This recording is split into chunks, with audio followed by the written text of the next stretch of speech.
Now, I want to say something about Trevor Noah. We talked about him yesterday. He is the host of the show. He succeeded from Jon Stewart. Again, I never thought he was particularly funny, but his humor probably is not designed for a guy my age and my sensibility. I understand that. I don't think the ratings ever matched the ratings of Stewart when he left, did they? And he, before he took his job, had sent out a number of tweets that were anti-Semitic. He's apologized. Why they weren't scraped before he got the job is beyond me. He's apologized. And then the other day, another tape surfaced of him doing stand-up in which he made a joke that many people consider to be sexist and demeaning, in which he said he's never seen an attractive Aborigine. Ha ha ha. He put out a statement apologizing for that. He's grown as a comedian, yada blah, etc. France, as you know, won the World Cup. And when they won the Cup, Noah started singing on The Daily Show, quote, Africa won the World Cup, Africa won the World Cup. I mean, look, I get it. They have to say it. It's the French team. But look at those guys. You don't get that tan by hanging out in the south of France, end of quote. And his point was that how dare the French not acknowledge the African heritage of many of the players on the team. There's an article in Slate.com. Headline, Trevor Noah doesn't get to decide who's French. And the person writing it says, quote, yes, my dad and my last name are from Cameroon, but I was born, raised, educated, taught basketball in France, and proud to be French. I'm playing for the youth in France who wants to be like us and make the country proud. I'm proud of that in our 2018 team. Quote, as many players have already stated themselves, their parents may have come from other countries, but the great majority of them, all but 2 out of the 23, were born in France. They were educated in France. They are French citizens. They are proud of their country, France. The rich and various backgrounds of these players is a reflection of Africa's diversity. Unlike the United States, France does not refer to its citizens based on their race, religion, or origin. To us, there is no hyphenated identity. Roots are an individual reality.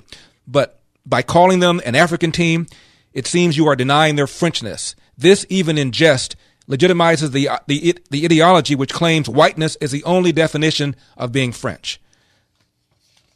This writer essentially says, how dare you? How dare you? I thought the whole point was for us to be French. And they were born here, but because their heritage is Africa, we don't say something about that. We're somehow demeaning them. Who was it who said this? Quote, there is no room in this country for hyphenated Americanisms. When I refer to hyphenated Americans, I do not refer to naturalized Americans. But a hyphenated American is not an American at all. There is one way of bringing this country to ruin, and that is to permit it to become a tangle of squabbling nationalities. German-Americans, Irish-Americans, English-Americans, French-Americans, Canadian-Americans, Scandinavian-Americans. You know who said something very similar? I love being black. I love being called black. I love being an American. I love being a black American. But as a black man in this country, I think it's a shame that every few years we get a change of name. Since those first ships arrived here from Africa that came across the sea, there were already black men in this country who were free. And as for those who came over on those terrible boats, they were called and slave and told what to do and how to behave. And then Master started tripping, doing his midnight tipping down to the slave shacks where he forced he and great-great-grandma to be together. And if great-great-grandpa protested, he got tarred and feathered. And at the same time, the black men in the country who were free were mating with the tribes like the Apache and the Cherokee. And as a result of all that, we're a parade of every shade.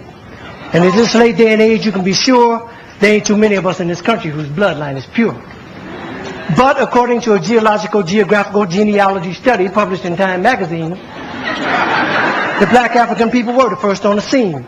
So for what it's worth, the black African people were the first on earth, and through migration our characteristics started to change and rearrange to adapt to whatever climate we migrated to.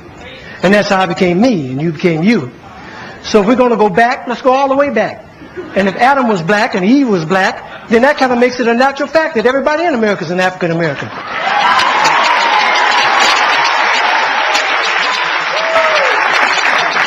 Everybody in Europe is an African European. Everybody in the Orient is an African Asian, and so on and so on. That is, if the origin of man is what we're going to go on. And if one drop of black blood makes you black like they say, then everybody's black anyway.